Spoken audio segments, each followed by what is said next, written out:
sports listeners. I'm your host, Erica Salda, the Queen of Teen. Please tune in every single Tuesday. This whole hour of Santa Barbara teen athletes. Woo! And we're talking all athletes. Good morning, Teen Sports Radio listeners. I am Erica Salda, the Queen of Teen. Thank you for stopping by today. It's been, every day is just a beautiful day here in Santa Barbara. We're so blessed. In the house today, we have Anthony Rodriguez, Dr. Amy Salzman, Don Sanders, Dominique Hackett, and of course our producer, Richard Dugan. And thank you for all the new commercials that you're knocking out of the park. Dr. D, I've got another one here for you that we're going to surprise him. And it's somebody that I've known for like over 20 years. And Dominique, probably once every 2 weeks, we go visit him. And it's this little flower stand, right? Everybody's probably is aware and knows about it. But it's this little flower stand right outside of Santa Cruz Market. In Old Town Goleta. Monica's Flowers, okay? And he's such a good spirit, good soul, and he's super, super, super nice. So if anybody needs flowers this week, check it out. And then what we also did is we grabbed dinner. There's this food coach in the parking lot now. A taco food truck. Yeah, a taco truck. And I was... right outside of Santa Cruz Market. And it was delightful. I was so happy because, those things are touch and go. Every time I drive by, we always see people outside of it. But, that's just a good call for somebody who hasn't checked it out. And if you especially like fish, because their thing is on the ceviche and the shrimp and the fish, but 2 thumbs up. Shouts out to our community. Yes. Yay. Yes. And especially in this time of COVID, you want to get back out there. You might want to do it in a slow way. So, yeah, it was excellent. Good chatter right there. Let's do this. Dominique, you said you wanted to start. Yeah, I have a quick, funny story. So for all of our teens who are new drivers, I remember some of the first times that I had to go and get gasoline all by myself. And it's kind of a weird, scary experience because gasoline is flammable and you're putting something flammable into your vehicle. Well, if you look at the gas pumps, they are set now to do something that they didn't used to do in the old days. If you accidentally leave the gas pump nozzle in your gas tank and you're sitting in your car and you realize, okay, it's clicked, it's done, and you forget to take it out and you drive off. We actually saw this just the other day. I want to let you know what happens. There is a detachable component where the hose literally detaches and it doesn't cause an explosion. It's not a, super dangerous thing. That attachment is able to reattach. Wasn't like that in the old days, but I just want to let you know, for teens who've never gone to get gas all by themselves, it's quite a different experience than when I was a kid. There's a lot more safety involved there, and everybody was okay when we watched this fellow do this. Well, you got somebody who coached for 28 years screaming out the window, yo, yo, yo! So he stopped, right? And he was a kid. So he gets out, and it's funny that he didn't know what to do. He's completely scrambled, total panic. I go, look, it's okay, it's okay. I said, believe it or not, 30 years ago, I did that, okay? Except I went down the street for a long time, and I was wondering in my rear view why people are running after me, okay? So I went a lot farther, okay? So at the end of the day, the cutest thing about him, though, is because he had to touch all that stuff, and then his hands was up like this, like Edward Scissorhands. I go, is your hand okay? He goes, no, it's dirty. It was adorable. It's like, that's when you want the Purell. I said I didn't have any wipes or anything in the car. I'm so sorry. But yeah, he was just a kid and new driver. And, he owned it. He went in the front and then they all came out, talked to the guy. It reattaches. It's fine. Okay. So yeah, that was our teen experience. But I want to remind everyone, when you're getting gas, it's really important. Don't be on your phone. Have your car turned off. Don't have your phone out there with you. You don't want anything with an electrical charge next to you while you're pumping gas. Right. And this way, you're totally focused on pumping your gas. You finish up, and then before you leave the gas station, look in your rear view mirrors and double check. Did I close the tank? So I know it seems strange to talk about these things, but everyone needs a re-reminder. All right, Anthony, tell the truth. Did you ever leave the spout in the tank and drive away? Come on, tell the truth. Actually, no, thank goodness. Oh, I thought you would for sure be another one because it's a club. I'm starting a club. You know what I'm saying? Come on now. All right. No. All right. So, Anthony, what do you want to talk about today? But this is just the intro. But when it comes back around to you, what do you want to talk about today? Give us a little teaser. Well, we'll be talking about, since September is National Preparedness Month, we're going to be talking about preparedness, and also we got the Great Shakeout coming up in October, so we'll be talking a little bit about that. All right, beautiful. Dawn, what kind of love are you going to add to the show today? Well, you got me thinking about gasoline stories now. So back in 1972, I was working for the oldest florist in Palo Alto up north, delivering flowers, and a bunch of buddies got on at a gas station. So I went over there, and it was during the energy crisis. So you could only come on odd and even days, depending on the numbers on your license plate and so on. And so we'd be sitting there doing nothing, twiddling our thumbs, and all of a sudden it would just be a line down the block. So one time I left the pump in the car as it was going to drive away. Yeah, you're part of the club. I love it. And another quick gasoline story. I was just in Colorado. We were leaving. There was a no-name gas station, no logos, anything. We started pumping. There was a river ran by. We were standing up on a rock looking at 5 deer across the river. And all of a sudden we heard this whoosh, whoosh, whoosh, whoosh. The shutoff on the pump didn't work. And it was pouring gas back out onto Oh, no. Yeah. So good that's not good. Good thing nobody had any flammable devices in the area. Yes. Or smoking a cigarette. Yeah. And I won't mention names at a gas station because they had no identification on the, no logo, no identification. Yeah. Right, real fast, because I was like a little bit of a prankster back in my youth, right? And I used to love this. They used to have those fake cigarettes that actually emitted smoke, right? But they're fake. And I used to love to put one of those fake cigarettes on April Fools and then fill up my gas tank. No. I used to do that. No. It's a joke. It's April Fools. So I get people like, what are you doing? What are you doing? I'm like, no, it's fun. No, it's stupid. But, yeah. Okay, you had to be there. And that was funny back then. Today, that might not be funny. Comedy has changed, okay? But I assure you, back then it was a scream, okay? All right, Dr. Amy, what are we going to touch on today? You could just pick anything you want. Dominique said she's going to talk about friendship. So after she talks about friendship, I'm going to riff on whatever she says. I love that. That's awesome. All right, we got a powerful show today. Let's get to it. Wheels up. We'll be back right after these messages.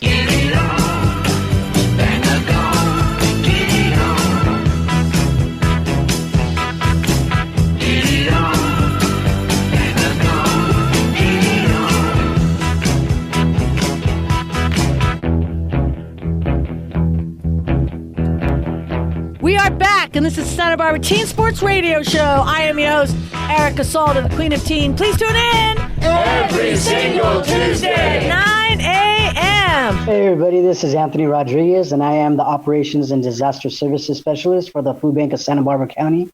And I'm bringing some disaster preparedness tips for you, since we're coming up to September is National Preparedness Month, and also we got October, which is the Great Shakeout. The Great Shakeout is one of the largest drills that is done on 10/21. This year will be 10/21/21. Wow, God, time's flying by. But it's one of the biggest earthquake drills in the nation. And so I'm hoping that you guys will learn some skills or get some tips on how to prepare, survive, and recover after an earthquake or during an earthquake.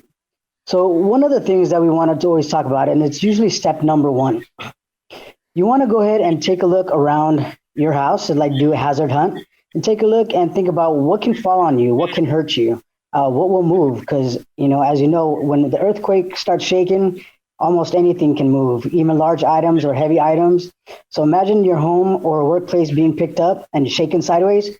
Well, that's what can happen. So you want to take a look and see how you can prevent things from falling and hurting yourself. In the Northridge earthquake in 1994, 55% of the injuries during this earthquake were caused by falling furniture and objects. So imagine, much of this damage and injury could have been prevented in advance through simple actions.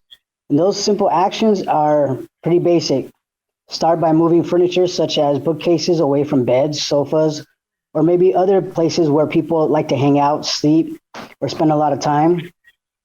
Move heavy objects onto the lower shelves so they won't tip over.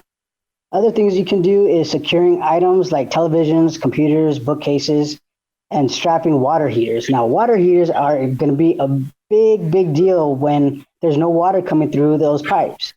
What you can do is you can actually use that water in the water heater as a backup for you to be able to have water to drink. You have to be aware of what you got around you and use, you got to think outside the box, like they say. And there's another location where you can get water is the toilet. Now, not the toilet bowl. You got to get the toilet reserve. And, there's steps that you can do to sanitize that water. But remember, always be ready to do the basics, and things that you could do at no cost again is move heavy or large items to the floor or low shelves. Move things that could fall on you away from where you spend a lot of time, and move heavy or unstable objects away from doors, especially escape routes. Other low-cost things you can do is buy things to secure your water heater, furniture, mirrors, computers, and small objects and cabinets. So also, too, if you would like to join the food bank in the drill, we will be doing the shakeout drill. If you would like to join us, you can go ahead and reach me at arodriguez@foodbanksbc.org and let me know that you want to attend the drill, and we'll be doing it Zoom, and I'll be doing it live. And that's the best thing you do. You're going to do the drop cover and hold on. So again, this is Anthony Rodriguez with the Food Bank of Santa Barbara County, and thank you guys for your support.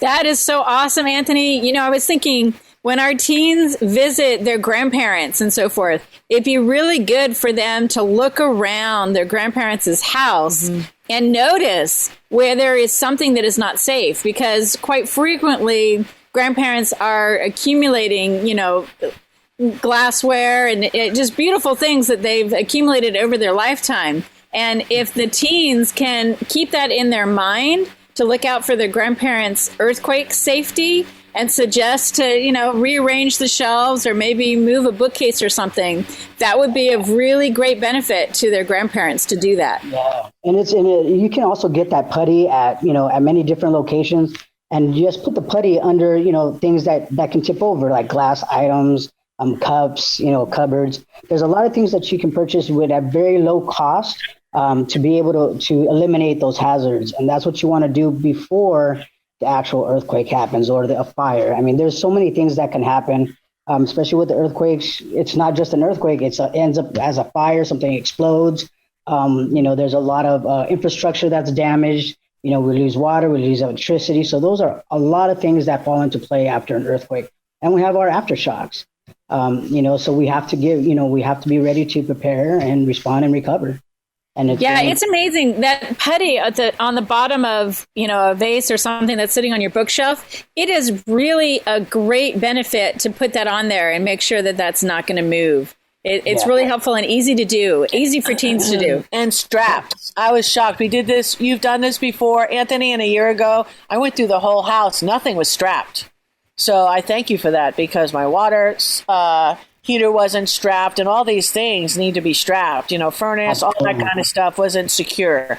Well, if it wasn't, and I'm glad that you did that, because if that falls down, that's just like a torpedo. Exactly. It's very dangerous. So we really have to be looking out for each other and help each other out. And what better way? Have fun with it. Do a hazard hunt. See who can find the most hazards and fix them. Yeah, when you did this last year, I remember all the co-hosts that we had, and hopefully we're going to be getting a new class soon. I'm looking at a couple of them, but I remember when you did this last year, they all took care of their bedrooms, because some of our teen co-hosts had shelves on top of like their bed, and they had shelves over their bed, with all their trophies and stuff like that. And so they knew to get rid of all that, move things around, and be safe. Definitely. Mm-hmm. And make sure you always have that emergency exit. You can escape from your home if needed. So just always keep that in mind. Don't put anything in the way of your exits. Right. Yeah. And I've started a habit of taking my laptop and my iPad, and at night when I go to sleep, I literally store them in a bag. Because if I had to leave in the middle of the night or something, I would be able to just grab them and run out the door. So that's where I store them so that they're recharging. I literally recharge them in their bag. And I've seen a lot of backpacks like that. I have a student, one of my children is up in Washington, and we had an earthquake conversation where I explained to him, look, if an earthquake happens on the West Coast, call my brother back east because it may be easier to reach him than it will be to reach me. And so we literally had an earthquake conversation because you never know when we might lose communication, lose power, and you want your loved ones to know, what's the plan? How are you going to check in? Who's going to do what? So this is all. Remember, text then call, but because text will always continue to try to go through. A call will not. So, and then also text uses less of energy or however you want to call it, but it's less. And so text will go through, phone calls will not. Make sure you have that one point of contact that's going to be your hub. Then that one person will communicate with everybody. So communicate with the person that's in charge. Earthquake preparedness. Yeah. So it's not just in our own household, but we actually have to talk about earthquake preparedness with our whole family, even our extended family who might be living in other states. Absolutely. So they know that when everybody's calling them, they won't be like, why are you calling me? So they'll be ready to inform the family, with the important information. So that's really, really important. And that you have that stuff in a bag. Just don't forget to put a flashlight in there and make sure you have sturdy shoes right next to your bed as well. So if the ground starts to shake, you'll be able to get out without hurting your feet. Yeah. Richard, do you talk at all? Hi there, with your Braille students and life skills about earthquake preparedness? Yes. So actually for the very first time, I'll be teaching an emergency preparedness 4-series workshop.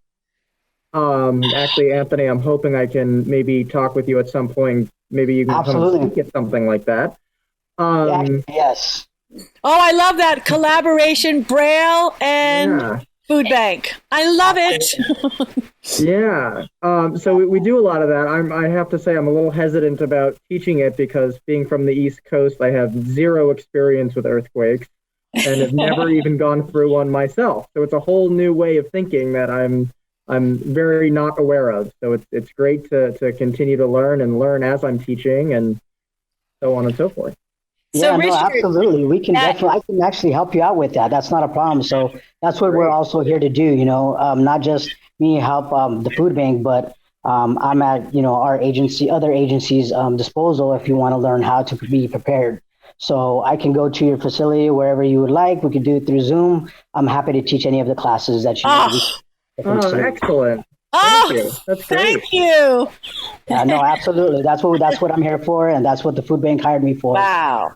And that's what Teen Sports Radio is here for, to build community. Absolutely. That's it. We help our kids. We help those nonprofits and businesses that support those kids, our kids, any kid. We're gonna go global, okay? All children, okay? So we can pass the torch to a brighter, more wiser group of people. All right. On that note, let's take a break. We've got Dominique Hackett right after these messages. Well, now together we will stand, every boy, girl, woman, and a man.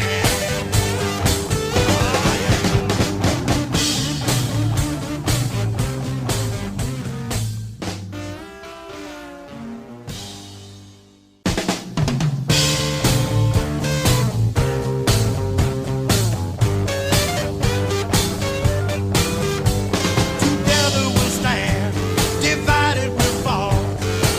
Come on now, people, let's get on the ball and work together. Come on, let's work together. Now, people, because together we will stand, every boy, every girl, and a man. We are back, and this is Santa Barbara Teen Sports Radio Show. I am your host, Erica Salda, the Queen of Teen. Please tune in Every single Tuesday. 9 a.m. am. Welcome back. This is Teen Sports Radio. I'm Dominique Hackett, and I was going to do just a little brief review of friendship and the qualities of friendship and why friendship is so important, especially for teens. And in my experience of having friends, when I first started out as a young child, I would frequently become attached to people that I wanted to be with, but I couldn't necessarily, I didn't have the tool set to understand whether they really wanted to be friends with me. And so I went through a number of what I would call friendship relationships that were uncomfortable as a kid. So then when I got into being a teen, I decided that being a friend had to do with what I could do for someone else.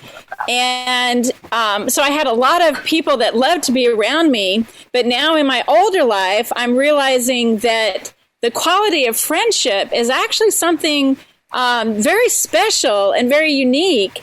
And that maybe at the end, of time, you only have a few people that really qualify as very, very close friends. So I wanted to talk about what is this about friend? And the first thing is when you look at the word friend, it's F-R-I, and then it has E-N-D. So a friend is someone who is there till the end. It's someone who you can count on for their presence in your life, regardless of what's going on.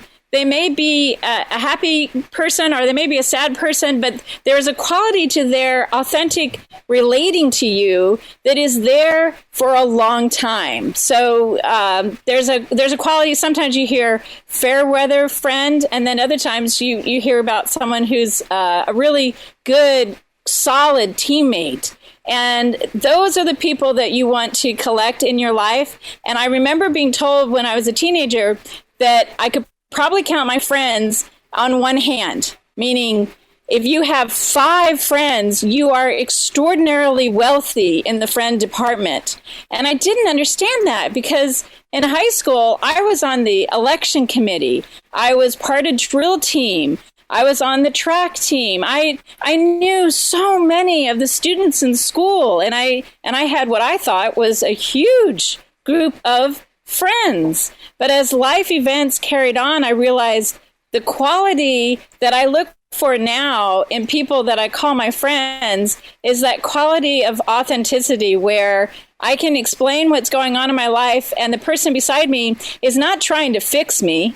They're just listening and being present to what's going on for me. And then maybe asking a few questions that helps me think about things. And then I can do the same for them.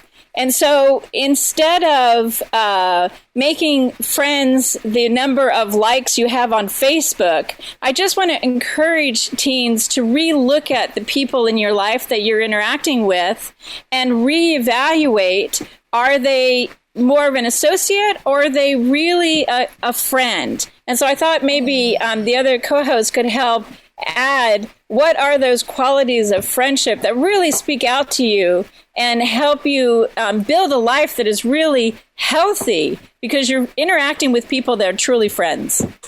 Nice. Who wants to go first?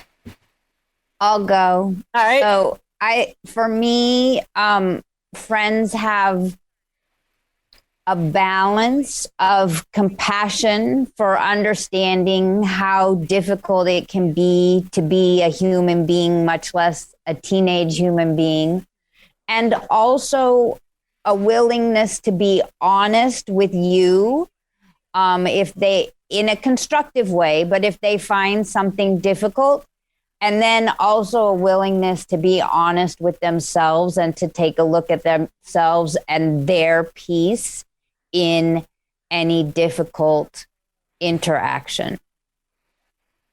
Nice. And to add to that, I also appreciated learning a difficult interaction usually doesn't last more than 5 minutes. It's really rare to find a human being that can hold in discussion a really angry stance for a long period of time. A lot of times, if you have a difficult interaction, it's not going to last that long. That negative hurt feeling, once you start engaging, it dissipates really quickly. And we're so afraid of that interaction. Yet when we engage in it, it smooths itself into a beautiful harmony that resolves like incredible music. Yeah, and I would say that there's actually a practice of mindful communication that can facilitate what you're speaking about, Dominique. So the short steps for that are, if you know ahead of time, or even if you find yourself in a difficult interaction, you can pause internally, or you can ask the person you're speaking with for a pause, and you can take a moment and you can stop and look at your thoughts and feelings and what you want. We're all usually fairly good at that piece.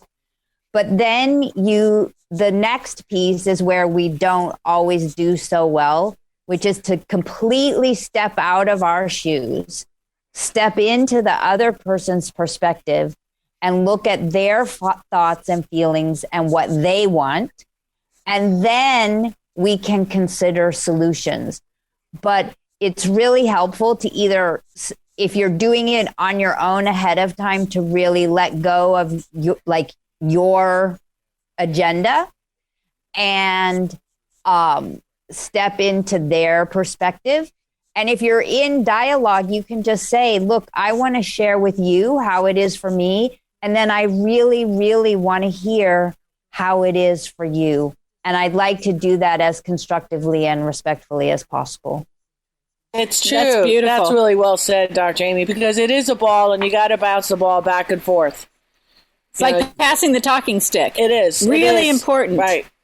Really important. We take in students, and we actually had to use the talking stick one time in the living room, and everybody got their 2 minutes. Of course, I went over the 2 minutes because I'm Erica. The buzzer went off. The buzzer went off, and then Dominique kept hitting the buzzer because I wasn't finished with my thought. Okay, but I did eventually pass it. And that's part of the quality of friendship, is creating that safe space where you can say the difficult things or have someone hear you speak to a difficult thing and bear witness for you. Or hear them ourselves. That's so beautiful. Well, I know that there's going to be a layer to this that Richard Ellsworth is going to add to it, because his whole thing reflects your practice, Dr. Amy. All right, Richard. And he's the guy in the 20s. Okay, so he's just out of that teen, and you're not the same person as you were back then. I wouldn't say just out of. Okay, mid-20s. Okay, mid to late. A friend, to me, at least based on the friends in my life, very often my closest friends are the ones that come and go, and it's an odd sensation, because the closest friendships I have are those where, when I'm with that individual, there's such a close, strong connection. You can talk about anything, good or bad, and it always feels natural. It always feels right, because there's that baseline connection, and nothing else matters. And I might go months without hearing from them, or almost a year without seeing them. And then the moment I reconnect with them, it's just like it was the last time. So I've always attributed that quality to friendship, or at least to the best ones that I've ever had or still have today. And those are my best friends. Now, that doesn't mean that I don't have best friends who also have that quality that I see every day. There are certainly friends that I see every single day where you also have that immediate connection. But my point is that connection that you have, where you can truly always feel comfortable and yourself, is what I associate as being one of the defining characteristics of a strong friendship. Don, you must have some beautiful thoughts regarding friendship too, to add on to Richard and Dr. Amy. Yeah, what you mentioned, my mom said a similar thing to what yours did, that you'll have many acquaintances in life, but you can probably count your real friends on less than one hand. But another thing happens sometimes. There's a phenomenon called an anamkara friend. I believe it's ANAMCARA, and it means a heart friend. And so you can bond with somebody, and you'll feel like you've known them for many lifetimes, and you're not blood relation or whatever, but it just feels like, a very close connection. And those are the kind of people, like Richard was saying, that you can have gaps and times when you're not speaking, and you can usually just pick up right where you left off when you get back together with them. And then, it sometimes people if you've had a negative or reverse relation with somebody, things have been troublesome. Sometimes you reconnect with these people and they've held on to something for 40 or 50 years, like a grudge. And then it's like, it's hard not to just go to empathy of like, wow, that is real. I am sorry that you have, felt that way for so long. I had that experience from somebody that I'd been involved in sports with back in high school, and they had hung on, and they just like come after me on Facebook. And another kid intervened and said, are you still holding on to that like 40, 50 years later to this kid? So, those kind of things, it's always good if we have another chance to just try and encourage somebody, because everybody's suffering from things. And there's been so much trauma in the world, especially accelerating these last couple of years. If we can maybe mend some fences and go back and just encourage some of those people, then we create a lot of value out of that thing that was like a troublesome relationship that we maybe walked away from because we just thought, I can't see eye to eye with this person. So maybe after a short break, we can pick up the topic of how you create friends out of people who originally you might perceive them as an enemy. Wow. Okay. I'm going to look forward to that. Let's take a little break. This is Erica Salda, the Queen of Teen. We'll be back with more after these messages.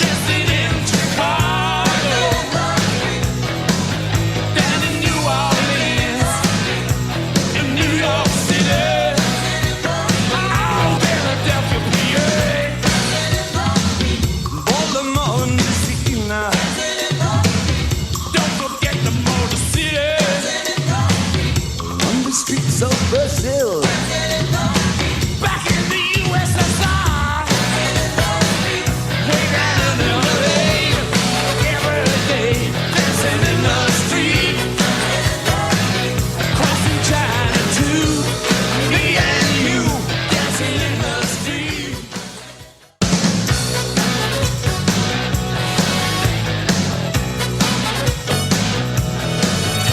We are back, and this is Santa Barbara Teen Sports Radio Show. I am your host, Erica Salda, the Queen of Teen. Please tune in every single Tuesday, 9 a.m. This is Dominique Hackett. You are with Teen Sports Radio, and we are continuing our conversation regarding friendship.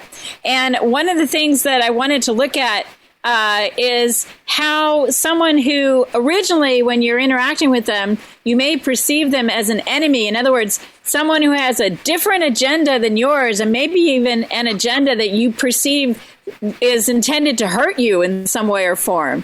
So that's someone who we would call an enemy. How do you keep that open heart connection to reevaluate that person and eventually maybe make a friend out of that person? So I had an experience in 6th grade where walking home, I was attacked by a bully. Three people threw things at me. There was a main person who was the main bully, and literally walked up to me and punched me. Totally unmerited. I had done nothing to them other than I was walking on the same side of the street as them. And after a conversation with the principal and talking to this person, I realized, talking with my parents, something's up. That person really didn't mean to do all that stuff to you. You ended up being, part of their bad day. And eventually that person became a really good friend of mine. And I learned to eat peanut butter on French toast with maple syrup. And I'm so grateful for that experience because I passed on eating French toast with peanut butter and maple syrup to my children. And this all became because of someone who beat me up in 6th grade. So what I'm trying to explain is leave open the possibility every time you interact with someone that you may perceive them differently today. And Don spoke to that. Also, Dr. Amy, go ahead. So I think a couple things just reflecting on your story. One is we know, and there's scientific research to show that the shorthand phrase is hurt people hurt people. So people who are bullying, whether it's adults or children, tend to do it out of their own wounding. So we can have compassion for that. At the same time, I think it's really, really important to have healthy boundaries and to hold people accountable for their behavior. And so I think it's important to reconsider when a quote enemy can become a friend, but also to consider when it may be healthy to step away from a quote friend who's not treating us as a friend would treat us. So I think this gets back to being present and choosing in the moment what's healthy for me, what's healthy for them, what's healthy for the whole system. That's beautiful. And it's really important to catch those red flags. Don't just run them over or attach them to your bicycle. When your body tells you, oh, I don't like this, really reflect on that, because your body is giving you information where your boundaries have been crossed. That's really beautiful and very important. Well, what I did was I immediately spoke to my mom, and then my mom immediately called the principal. And so the person who bullied me was held accountable. And in that process, I got to participate in the healing of both of us from that situation. But there was accountability for actions on all sides. So it was really good. Right. And ideally now we would do it in a restorative justice format. And it sounds like that was pretty advanced for that time to do it that way. Nice. Yeah. It's East Coast. It's that East Coast mentality. Dawn, you were going to offer something. I just think that I really like what you said about when you feel like a boundary's been crossed and that you need to do something about it. And one thing on a personal level, it's taken years, but I guess I'll say it like this. If there's 12 things that I'm going to do in a day, let's just use 12, then if I've gotten through 9 or 10, then I don't want something to get to me and push my buttons and almost like, throw dirty water on what I've accomplished already all the way through the day. And before I get to the end, the 12th thing or whatever, however many the day encompasses, because it's just not, someone earlier said, it's just, you realize it's not worth it. I mean, they know physiologically when you get upset, it can raise your blood pressure. It can do all sorts of negative health things. You get mad enough, you can like detach your retinas a little bit and have like little flashing things outside your eyes or floaters in your eyes. It's just none of it's worth it. It's like, somehow, express or communicate like, either we should just leave this for now or I'm here, I'm listening, can we get through this? Does that make sense? Mm-hmm. Absolutely. Dominique always tells me when I'm running a reel in my brain and it's over and over and over, it's not what I'm running in my brain. It's not that story. I mean, there's something underneath it, and it's challenging to figure out why am I so heated about something that's just so ridiculous. I shouldn't be that. So it's kind of like you got to drop your ego. You've got to change the story and then be the observer of yourself.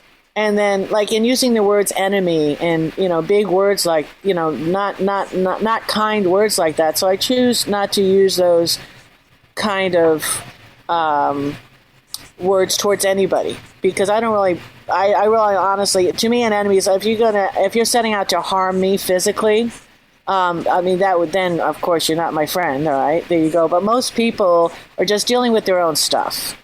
Well, and a part of why I'm bringing up the friendship thing is because, we're going through watching what's going on in Afghanistan, and not only Afghanistan, there's other places in the world as well. And it's like, how do we hold the beauty of relating as human beings while we're looking at very difficult situations that we don't understand. We don't understand all the issues that are involved and so forth. And so when we can cultivate the qualities of friendship with the people that are closest to us and around us and really understand those qualities of friendship, and then encourage our communities to be friendly and encourage our state to be friendly and encourage our country to be friendly, we're cultivating those qualities that lead to the longevity and enjoyment of human life. It's true. Richard. Well, I have a lot to say about this one.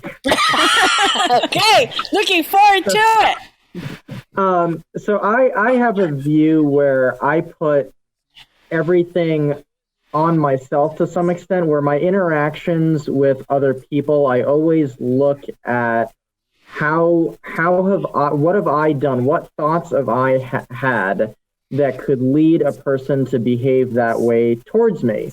Which initially sounds like you're taking on other people's stuff. And to some extent you are, but it's more that you're taking responsibility for it. But if you're at a level of such supreme confidence in yourself and in your own being, if you're putting yourself constantly up on a pedestal, none of that is going to affect you. You're not going to take that on. But then the energy that you're putting out, how it is that you're relating to others, is going to change because the perception that person has of you is then going to change. So one of the you're saying be a friend to yourself, and that being a friend to yourself gets projected outwards, and people will be better friends because you're a friend to yourself. Right. So when you're interacting with someone, if someone is responding to you in a negative way and you respond back with negativity, a sense of low self-confidence, that negativity is just going to increase. But if you're so confident and so a friend to yourself, you're in that state, then you would respond to that negativity with positivity, or as you were saying, Dominique, with openness. And that is what allows that to shift. That's beautiful. I just see if people have an edge to them, I'm like, okay, so why are you being such a crankopotamus?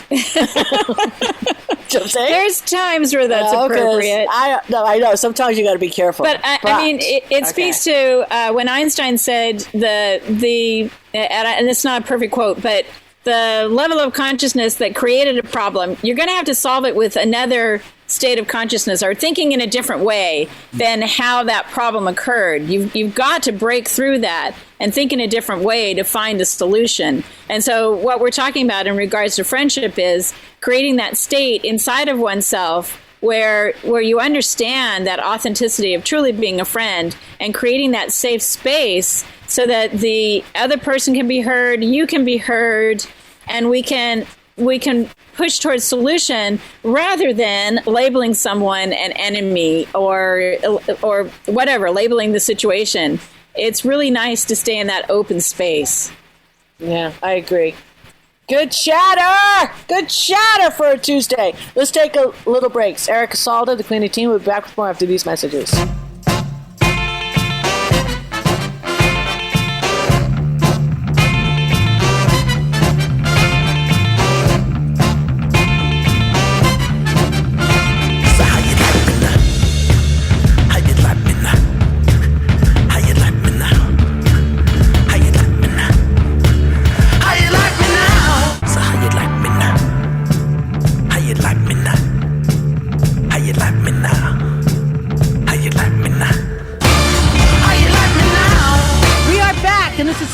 Teen Sports Radio Show. I am your host, Erica Salda, the Queen of Teen. Please tune in every single Tuesday, 9 a.m. We are back. It's Erica Salda in the house, and we've been talking this whole show about friendship. My stance on friendships, really, especially with everything that's going on between COVID and Afghanistan and the election, it depends upon how deep our children are in now. They're all going back to school. Everyone has an opinion. And my 2 minutes, I'm going to do this in 10 seconds, is just be respectful for a person's platform. That's it. That's the best friend you could be to anybody. I have so many friends that are so different that I respect them in so many other ways just because they got the shot, I didn't get the shot, or whatever. I just totally embrace their decision. And that's all I expect in this reality is and respect my position. That's it. That's as simple as it could be. Just respect. That's it. And I will throw out my observations going back, believe it or not, going back all the way to the Cold War and, of course, our animosity towards Russia back then, the USSR. And the stories that I started hearing coming out of that country after the Cold War was over, it was the people. The people did not have a problem with us. And there's a big difference between the people and the government. And we know that in this country, too. And they didn't have a problem with us. That, again, I'm talking about the people. And there were a lot of friendships that were made subsequent to that period of time. So to me, I agree with you in terms of the news media. And that's one of the reasons why I love some of these new programs that are on. So,